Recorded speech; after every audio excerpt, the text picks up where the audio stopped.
Hey everyone, back again with another fun restoration video on more vintage hardware. This is one I've been meaning to get to for like 2 to 3 years, just a few years really. As you can see, it is really dusty and dirty and in need of restoration. The machine's been sitting around, as I said, for 2 to 3 years. I've picked it up at a local recycling centre. I just was drawn to the case really, and the fact it was a baby AT case. I didn't know what was inside of it. I opened it up and found it had a AGP slot, so I thought this might be a Super Socket 7 motherboard. So I hung on to it, and today's the day that we're going to go through it and fix it up. It needs a few things. Some of the plastics are broken on the front of the case and the CD-ROM drive, but overall, underneath all the grime, is actually a pretty decent machine. I don't know where this was last used, but there's sticky tape and permanent marker all over it, and dirt and bird poo and just all of that stuff. So we're going to strip it down, see what parts are in here already. I left a few bits and pieces in here. But yeah, it needs basically just a bit of an overhaul, a bit of a cleaning, and try it out and see what's what really.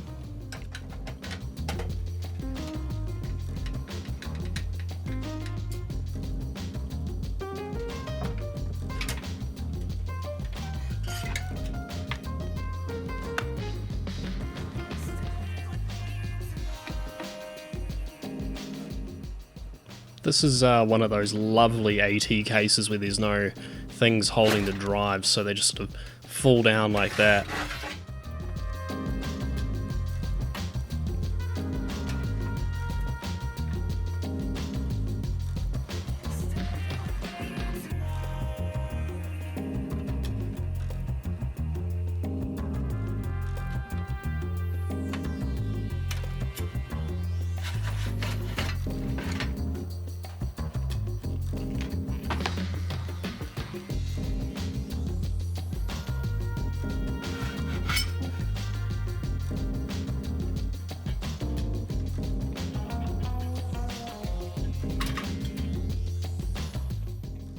Thankfully, this case has one of those easy motherboard trays, makes removing the motherboard a lot easier. You just undo the back screw and slide it to the front of the case, and it's on some sort of fancy tray.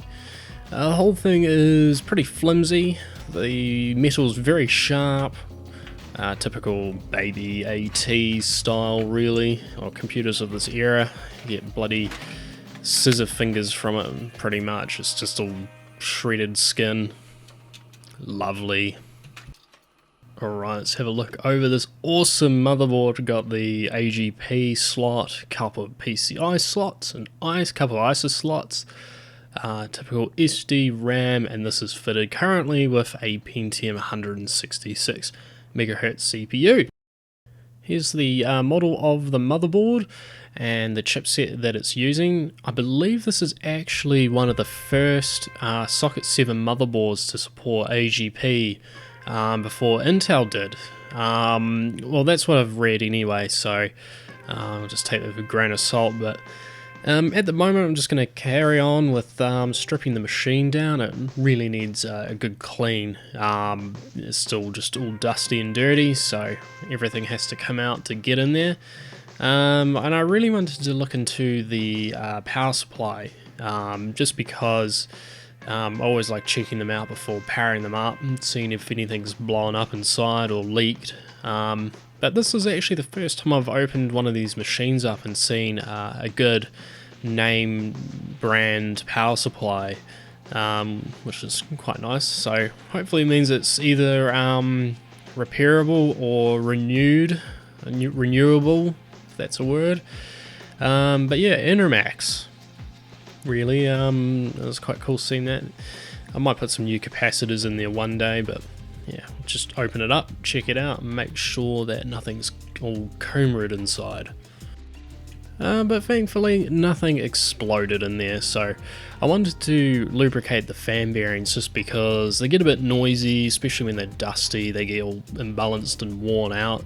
But sadly this is one of those fans that doesn't seem to come apart. The last time I tried to do one of these, I broke the fan in half. I don't have a spare, so we'll put that back together.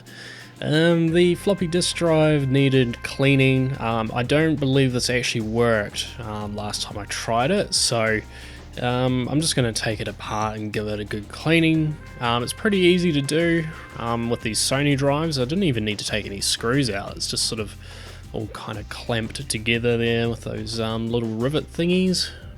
Now just a final wipe down inside of the case. For that I just used the damp cloth here, microfiber of course, and a magic eraser sponge on the outside to get rid of some of those gnarly bits of hen marks and goop and poop and whatever else was on it. Not going for concord points, just for general touch ability here, so it's actually clean enough so I can pick it up and move it and not get dirty fingers.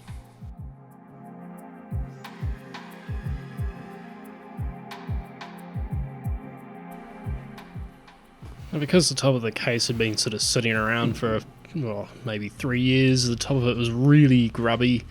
The side of course having the sticky plastic and notes. Needed a bit of extra persuasion to come off, and I had to use the magic eraser sponge on the text there because wiping it with alcohol did not get rid of that. Probably could have used something a bit stronger, but yeah, got there.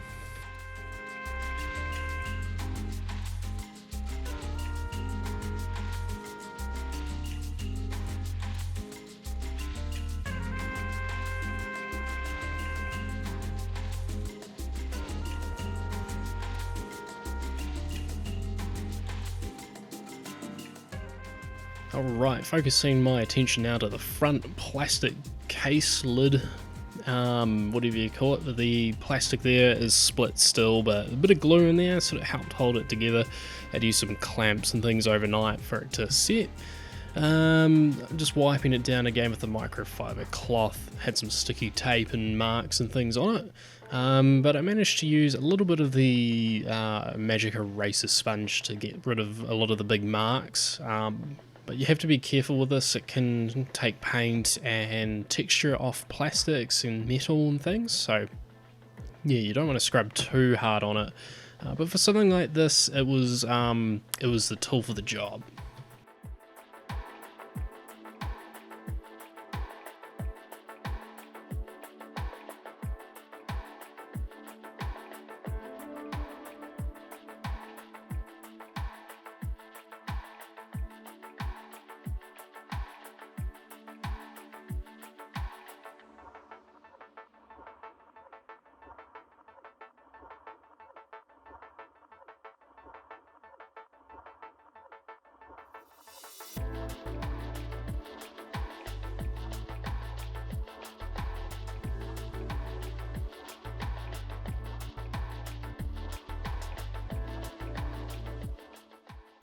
Our next job on the list was to repair the front I/O headers. Someone decided to cut them off, so instead of just replacing the whole switch and LED as a unit, I thought, well, I've got some spare cable and headers stuff, so we'll just solder it in and put some heat shrink on it. I mean, I could have, as I said, could have just replaced them, but yeah.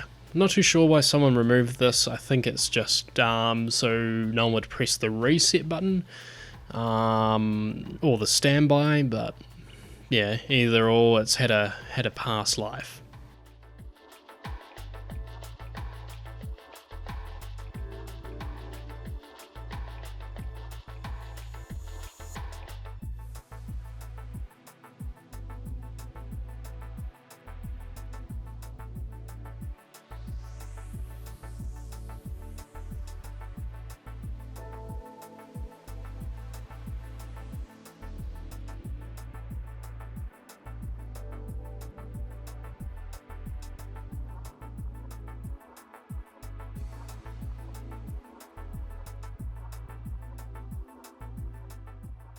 One of the best purchases I've made of the end of 2021 is this little helping hands thingy.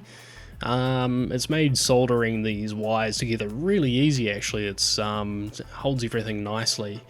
And yes, I know it's not the correct method for shrinking the heat shrink, but it's what I have on hand. I don't have a heat gun, I'm not that fancy, but as long as you don't burn the bejesus out of them, they'll be fine. Going in next, it needed the wiring redone for this as well. Feeding everything back through the front of the case. I did a rookie move here, which I'll find out shortly. Good tip for plastics and standoffs is to back the screw off counterclockwise a little bit until you feel it pop, then start turning the screw back in the tighten direction clockwise, I think it is. And yeah, you'll feel it bite in, and it won't make new threads which can split apart the standoffs.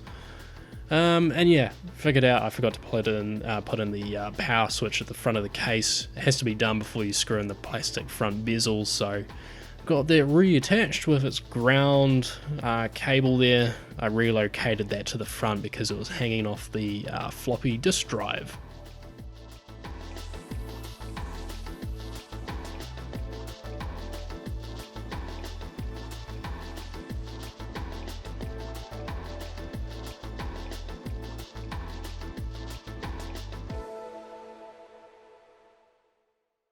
I took a little bit of extra time to try and relocate some of the cabling, especially for the front I/O, things like that. But yeah, started off the big nasty power cord here that's sort of just hanging around the side. I need to get it out of the way so I can get the motherboard tray back in. So I thought, well, we'll zip tie it to the side of the chassis inside of the machine. Sort of keeps it away nice and tidy. Yeah, dealing with the spaghetti, I managed to get it looking pretty good. You'll see it in the final product, but unfortunately I had a hard time getting some of these sort of working. You know, you have to do the classic flip around and make sure you've got it in the right pin location, but it wasn't too bad. Some of them weren't labelled, as it turns out, so I had to sort of look through and process of elimination to try and get those sort of all fitted. We're going to rock along with the CPU that came in with the motherboard when I got the machine, as well as the memory. We're going to sort of roughly put this thing together and do a bit of a test on it.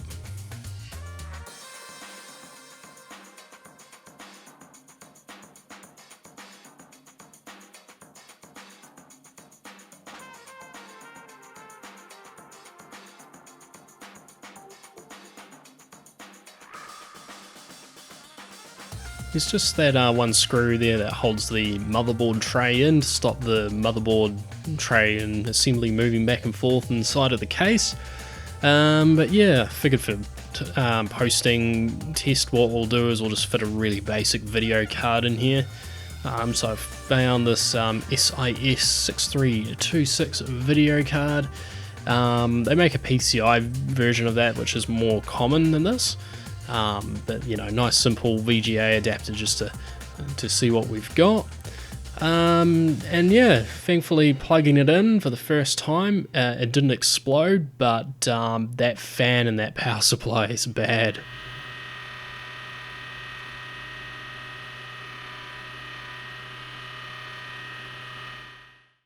Yeah, not sounding too flash there. But this thing really just needs a new fan, to be honest, but I'm out of 80mm fans, so no choice here but to carry on with the build.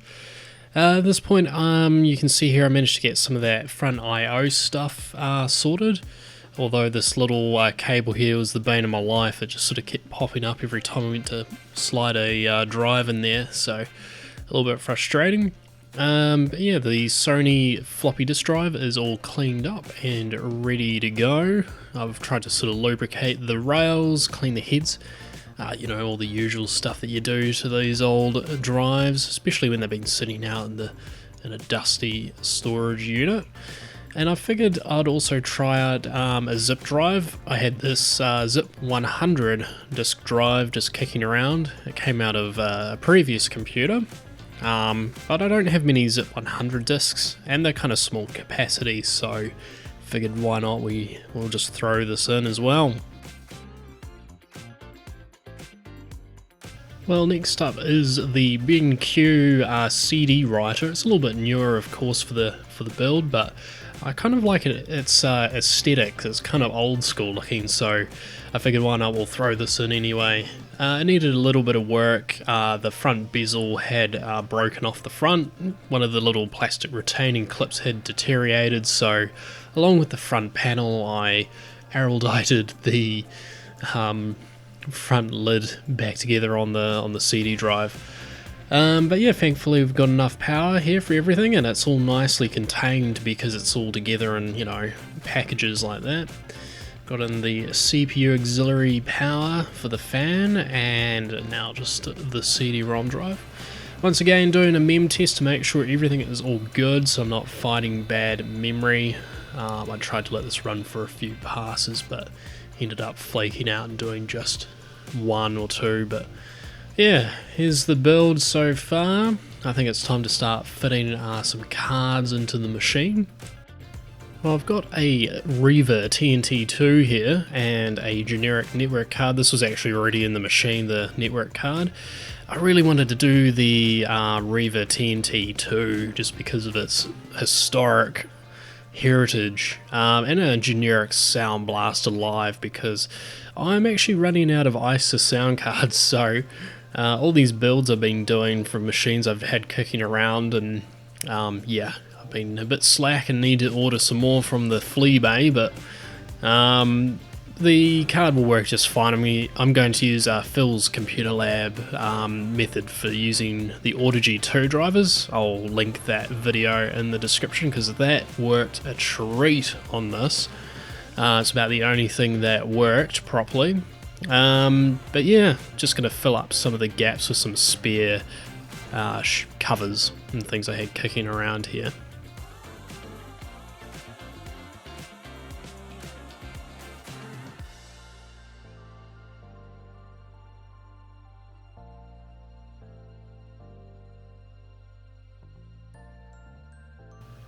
Well, now that the build's mostly wrapped up here in terms of parts I want to fit in, it's looking rather nice, fully complemented with all its I/O. Sadly, I don't have any spare PS2 headers, so I'm stuck with serial mice on this one. After farting around with the front panel covers there, they never want to go on easy enough, I figured it's time we get an OS installed onto this pig. We've got ourselves a copy of Windows Mistake Edition here, which I'm going to try out, and straight away we got into some VIA chipset weirdness. Now keep in mind, this is the first motherboard series I think to support AGP from what I was reading, and just to make it more complicated, I figured I'd throw in this Cyrex CPU I've had kicking around for a while. But yeah, before I could get to any of the benchmark testing, I found there's a flaw with this chipset and the NVIDIA cards. It seems this early AGP adoption is really picky, so I can't blame the blue screens on Windows ME this time, so I figured we'd give DOS a try here. So this is with the Pentium 166MHz blazing fast CPU and a still the NVIDIA card there. We're getting 39.4 FPS in Quake, and then we'll let this run through and play the Doom benchmark. This is just the Phil's Computerlab DOS benchmark, so I'll put a link to that in the description as well. He's got quite a few utilities that make it really easy to test some of these things out.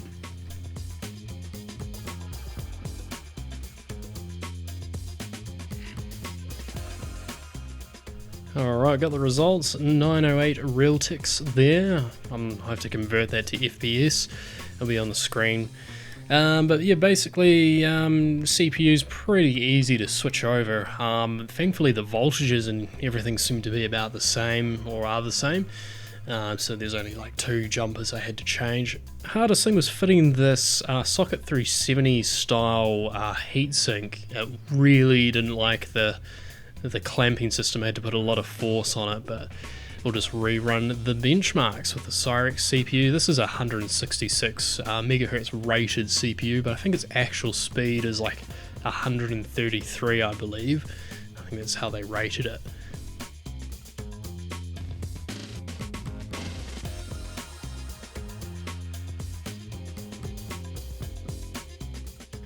Alright, finishing up with the Cyrex CPU here. I think that's about 74 FPS, but I have to do the calculations. But yeah, 3D Mark, not a good score, and it's mainly also because I'm using a really cheap SIS 6326 video card, the one I initially tested the machine with.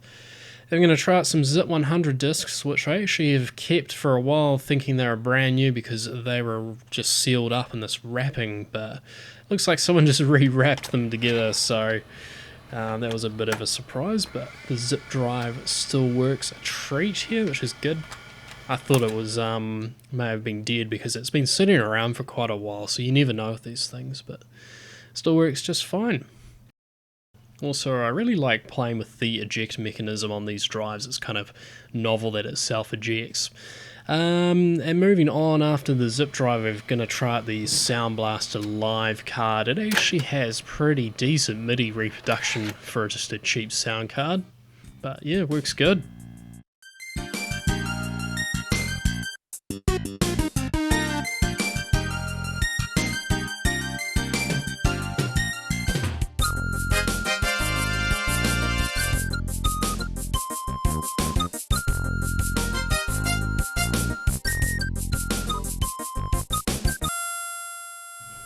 Yes, the sound of a hard locking PC happen quite regularly, and it's actually a shame because it's down to the Vire's implementation of the AGP bus there. It's very common, it seems, on this machine. Now, the only way I could get it to run stable is to not use an AGP card and go to an older PCI card, but yeah, I just thought, well, while it's working, we'll just run through a bunch of games, and the machine locked up about 30 times. Probably a few more trying to get through just some of these games here and testing, but yeah, we'll let it run with Z-Doom here at the start, and then we'll try and get some more FPS by using the original Doom 2.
Well, we're going to try out some Commander Keen here, and it looks a little bit reddish, and it's down to my capture card. I've had some of these video cards do this before, but it looks fine on the monitor, the computer monitor, so I think it's just down to some sort of conversion within my data path PCI capture card. But yeah, it works fine anyway on your monitor, so it's just in the capture here, it looks strange.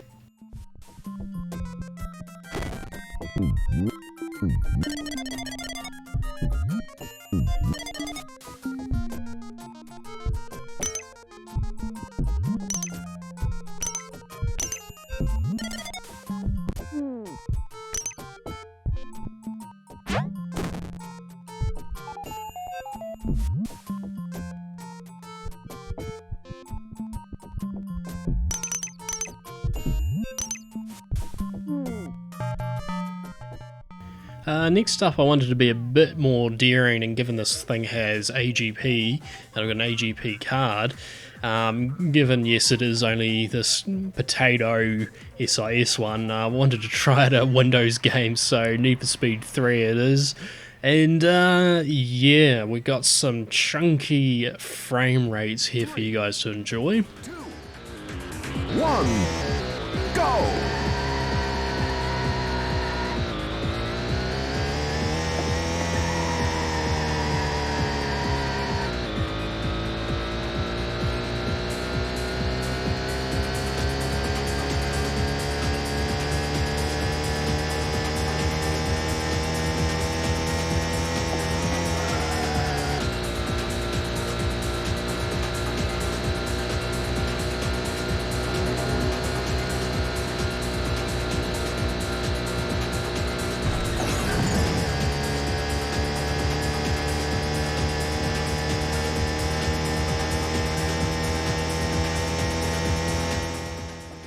Yeah, not very playable or enjoyable, but there we go. And I think it's down to the CPU and the graphics card, to be honest. But yeah, I'm going to try some Unreal.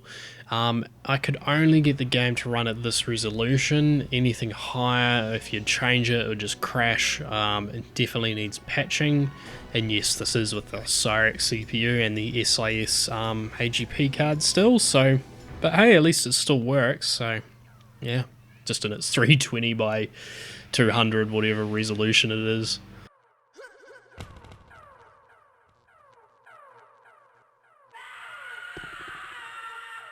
Prisoners 8 over 9 escaping. A crossfire appropriation has been detected in areas C and D.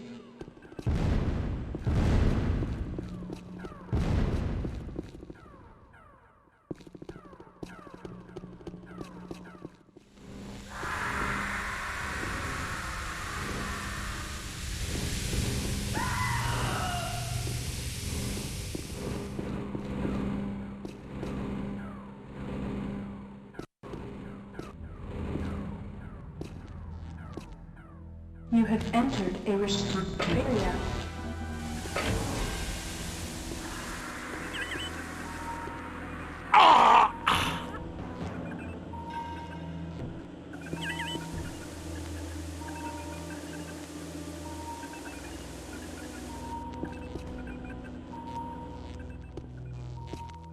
Well, I think I've had my fill of fun with this machine. It's a bit of an odd one. It's a little bit too unstable to actually enjoy just because of that crashing and locking up that it likes to do. And it's a shame actually, because it's a really interesting machine just because it is that first adoption of the AGP architecture. I ended up switching back to the Intel CPU. It helped a small bit, but not really much with that locking up. But yeah, stay tuned. There's some plans for this machine coming up, and I've got some fun ideas which I want to try out and see what I can squeeze in here. But yeah, either or, hope you guys enjoyed just another fun hardware video, easy going, and a look at early adopted AGP. Alrighty, thanks for watching.